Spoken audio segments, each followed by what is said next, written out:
നമസ്കാരം. ഞാനിപ്പോൾ big boss season 7 കുറിച്ചാണ് സംസാരിക്കുന്നത്. നമ്മൾ ബിഗ് ബോസ് കാണുന്ന എല്ലാവർക്കും അറിയാം.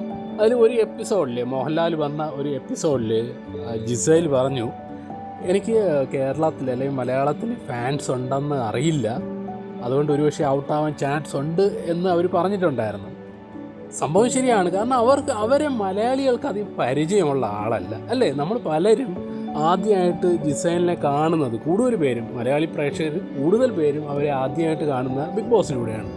പക്ഷേ ഈ അനിമോളുടെ ചില പ്രവർത്തികൾ കാരണം ജിസൈൽ ഇപ്പോൾ വളരെ ഫേമസായി. ഒരു പക്ഷേ അനിമോളെക്കാളും ഫാൻസ് ഇപ്പോൾ കൂടുതൽ ജിസൈലാണെന്നാണ് തോന്നുന്നത്. കാരണം അനിമോൾക്ക് കേരളത്തിൽ മാത്രമേ ഫാൻസ് ഉള്ളൂ. ജിസൈലിനെ സംബന്ധിച്ച് അങ്ങനെയല്ല, കേരളത്തിലും നോർത്ത് ഇന്ത്യയിലും ഉണ്ട്. അപ്പോൾ അത് വെച്ച് നോക്കുമ്പോൾ അനിമോളെക്കാളും ഒരുപാട് ഹൈറ്റ്സിൽ ജിസൈൽ എത്തിയിട്ടുണ്ട്. അതിന് ജിസൈല് താങ്ക്സ് പറയേണ്ടത് എപ്പോഴും അനിമോളിലൂടെ ആയിരിക്കണം.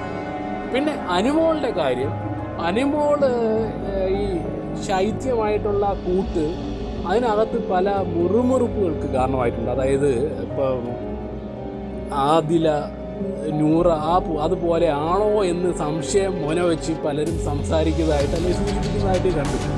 പക്ഷെ അത് ഏറ്റവും കൂടുതൽ ദോഷം ചെയ്യുന്നത് ശൈത്യയ്ക്കാണ്. കാരണം ശൈത്യ എന്ന് പറയുന്ന ഒരു മത്സരാർത്ഥി അവിടെ ഉണ്ട് എന്ന് പോലും പലപ്പോഴും അറിയാറില്ല. ഈ അനിമോളെ കൂടെ ഉള്ള ആ രംഗങ്ങളിലല്ലാതെ അവരെ കാണുന്നുമില്ല. അതല്ലാതെ ശൈത്യം അവിടെ നമ്മൾ കാണുന്നത് ശൈത്യം പോർട്ടുവായിട്ട്. എന്തായാലും ഇപ്പോൾ ഈ അടുത്ത എപ്പിസോഡുകളിലായിട്ട് ഏറ്റവും കൂടുതൽ വിമർശനം നേരിട്ട ഒരു വ്യക്തി അത് തീർച്ചയായിട്ടും അനിമോളാണ്.